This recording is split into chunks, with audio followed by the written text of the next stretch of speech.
So hello दोस्तों, मेरा नाम है आर्यन और एक नई वीडियो लेके आपके सामने हाजिर हूँ भाई। यार आज मैं कुछ पढ़ाऊंगा नहीं, लेकिन बहुत ही ज़रूरी बात करूंगा। और ये 10 मिनट ना, 10 मिनट से भी कम का टाइम आपकी लाइफ को चेंज कर सकते हैं, आपकी प्रिपरेशन को बिल्कुल चेंज कर सकते हैं और आपका ग्राफ जो नीचे जा रहा है ना अभी, उसको बिल्कुल सीधा यहाँ पहुँचा सकते हैं। ये मेरी गारंटी है।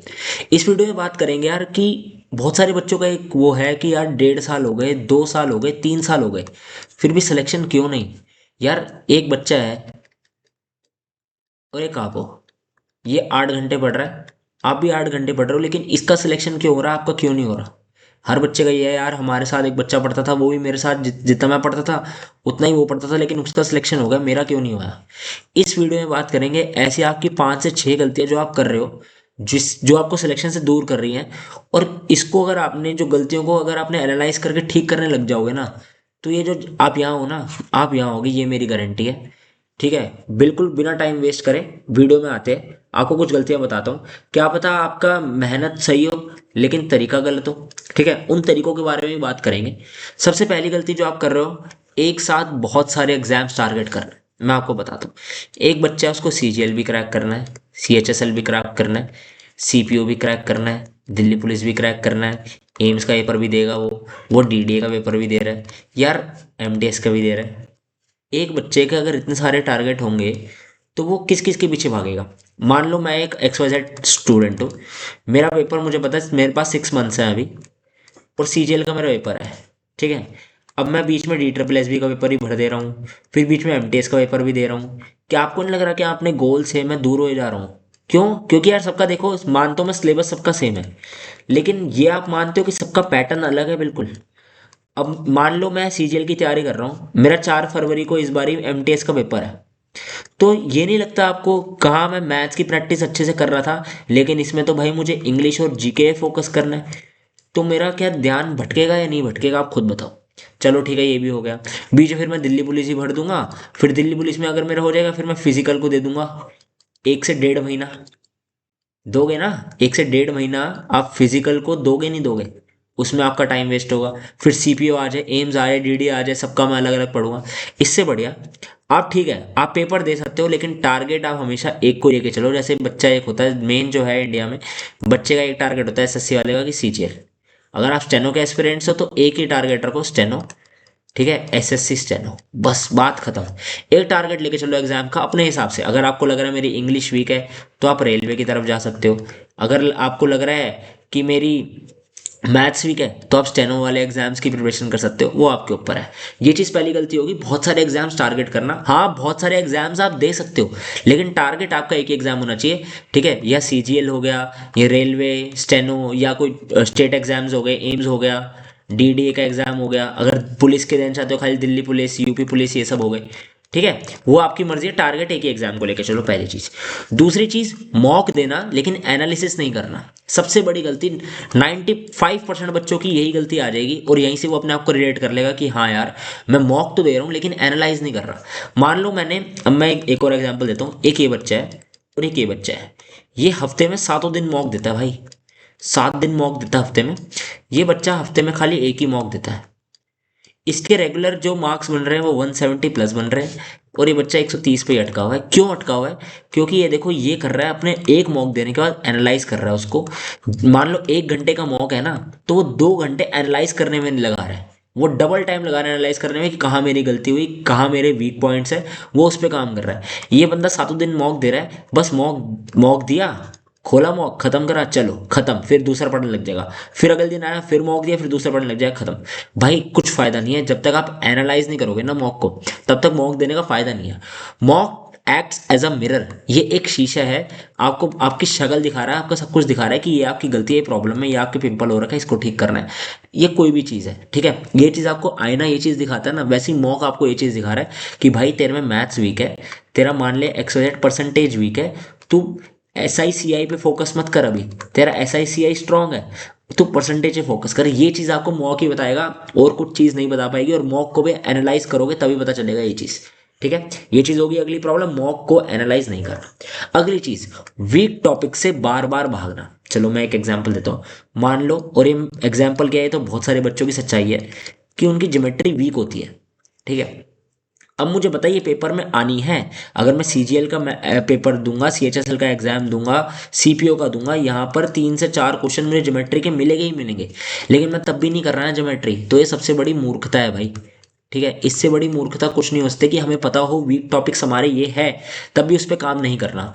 तो सबसे पहले आपको क्या करना है, हमेशा हम क्या करते हैं, हम अपने स्ट्रॉन्ग टॉपिक से शुरू करते हैं। कोई भी पढ़ाई करोगे, मान लो मैं जीके कर रहा हूँ, मैं पॉलिटी में अच्छा हूँ ना, तो मैं रिवीजन हमेशा पॉलिटी से ही स्टार्ट करूंगा।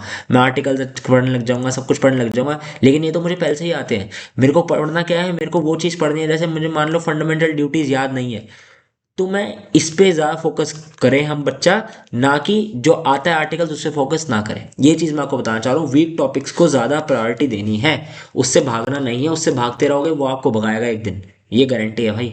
ठीक है, जिस चीज़ से भागते रहोगे ना वो आपको एक दिन ज़िंदगी में भगाएगी। इससे बढ़िया उससे भागो मत, उसको फेस करो। हाँ थोड़ी प्रॉब्लम होगी शुरू में, लेकिन अगर आपका एक चीज़ ये, बस थोड़े थोड़े टॉपिक स्ट्रॉन्ग बना के चलो ना, ये वीक है चलो स्ट्रॉन्ग हो गया, चलो अब पेपर में ये क्वेश्चन नहीं छूटेगा, पेपर में किसी एक बार फंडामेंटल ड्यूटी आगे नहीं छूटेगा, इससे बढ़िया क्या चीज़ है। ठीक है, ये चीज़ होगी।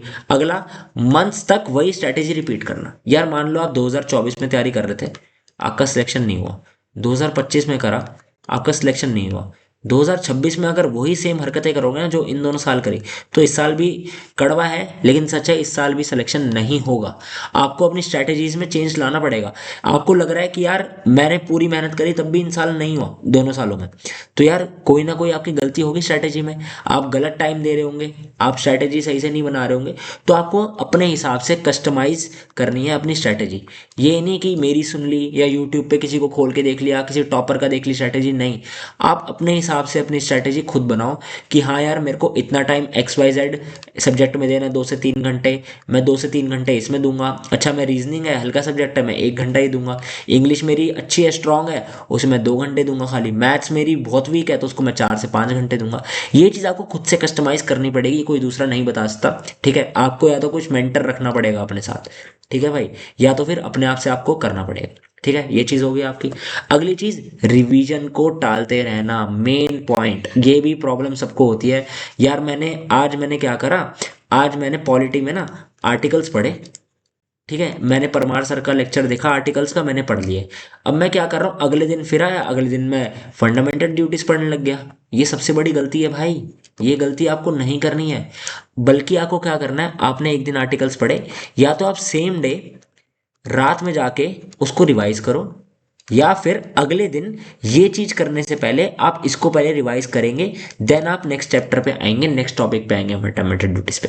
कोई भी कुछ भी हो आपका जो आपको रिवाइज करना है। ठीक है, एक एग्जांपल दिया मैंने, जो आपने पढ़ा आज, जैसे मैंने पढ़ा, मान लो मैंने 6 आवर्स पढ़ा आज, मैंने मैथ्स का परसेंटेज का क्वेश्चन करा। ठीक है, क्वेश्चंस करे मैंने, मैं अगले दिन नया चैप्टर नहीं पकड़ूंगा जब तक मैं इनमें से कुछ चीज़ें जो मेन मेन कंसेप्ट्स हैं उनको रिवाइज नहीं कर लेता। ठीक है, तो रिवाइज करना बहुत ही ज़रूरी है भाई। आगे बढ़ते रहोगे पीछे का भूलते रहोगे, आगे बढ़ते रहोगे पीछे का भूलते रहोगे, फिर से चक्कर, ये विशियस साइकिल में घूमते रहोगे और कुछ नहीं बनेगा। ये बन जाएगी आपके लिए एक विशियस साइकिल। बस बार बार रिवाइज करते रहोगे, बार बार पढ़ते रहोगे, बार बार रिवाइज करते रहोगे, उससे बढ़िया एक बार पढ़ा, रिवाइज करा, फिर पढ़ा, फिर रिवाइज करा, धीरे चलेगी गाड़ी आपकी, लेकिन जल्दी पहुंच जाओगे। ना कि पहुंच गए फिर वापस आए, फिर पहुंच गए फिर वापस आए, ये फिर इसमें ही फंस जाओगे। ठीक है, तो रिवीजन को कभी नहीं टालना है। अगली चीज, कंसिस्टेंट रूटीन फॉलो ना करना। मतलब आज भाई मैं 10 घंटे पढ़ा, अच्छा कल कितने पढ़ा, यार कल ना मैं थक गया, मैं 0 आवर पढ़ा, मैंने रेस्ट ले लिया। इस चीज का फायदा नहीं है। आप ना हथौड़ा मारो लेकिन हर रोज मारो। ठीक है, हर रोज मारना है हथौड़ा आपको। आप चाहे 5 घंटे पढ़ो लेकिन कंसिस्टेंट पढ़ो। हाँ, हफ्ते में एक दिन आपको छुट्टी लेनी है, ऐसा नहीं कहूंगा यार पागलों की तरह पढ़ते रहो। हफ्ते में एक दिन आप रेस्ट ले सकते हो, 1 day you can take rest. ठीक है, एक दिन रेस्ट लो, अपने आप को, माइंड को अपने शांत करो। ठीक है, फिर अगले दिन फिर से पढ़ो। आप मत पढ़ो 10 घंटे, आप 5 से 6 घंटे, 7 घंटे भी अगर आप दे रहे हो ना, और ये 6 से 7 घंटे क्वालिटी होनी चाहिए। ये नहीं बस बस किताब सामने रख ली और बस पढ़े जा रहे हो, कुछ भी करे जा रहे हो, कुछ भी करे जा रहे हो, नहीं।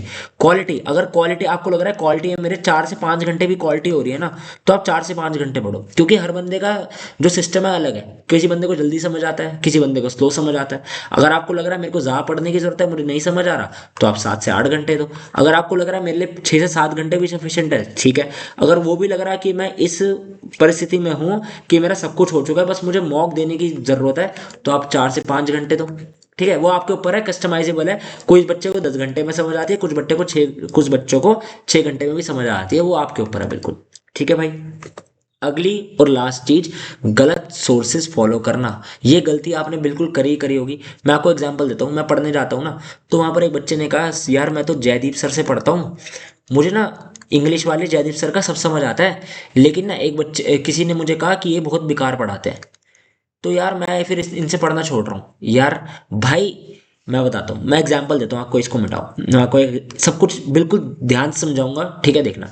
मान लो मैं इंग्लिश पढ़ रहा हूँ, मेरे पास 3 टीचर हैं, मेरे पास मान लो नीतू मैम है, मेरे पास रानी मैम है, और मेरे पास जयदीप सर है। ठीक है, एग्जाम्पल दे रहा हूँ, कोई मैं किसी का प्रमोशन नहीं कर रहा। यार कुछ बच्चे को इनकी समझ आएगी, कुछ बच्चे को इनकी आएगी, और कुछ बच्चों को इनकी आएगी, कुछ बच्चों को तीनों की नहीं आएगी, कुछ बच्चों को किताब बुक से अच्छा लगेगा पढ़ना। सबका अपना अपना वो है, आपको सोर्सेज किसी से पूछना नहीं है। अब बच्चे क्या करते हैं, नेट पे देखते हैं सोर्सेज बता दो, सोर्सेज बता दो, टॉपर से पूछते हैं। यार जरूरी नहीं है जिसको इनका समझ आ रहा है उनका आपको भी समझ आए, क्या पता आपको इनका समझ आ जाए।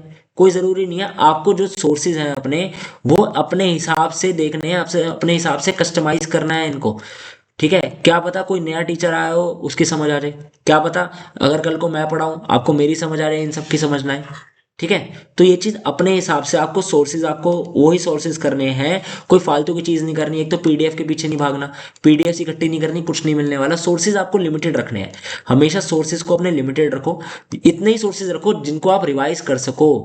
जैसे मैंने कुछ बच्चों को देखा है, बस पीडीएफ भर लेंगे इतनी सारी अपने टेबल के ऊपर, बस फोटोकॉपी फोटोकॉपी पढ़ रखी है हर चीज़ की, उसका कोई फायदा नहीं है। आप लिमिटेड सोर्स रखो, आप एक सब्जेक्ट की एक किताब रखो, उससे प्रैक्टिस करो बार बार।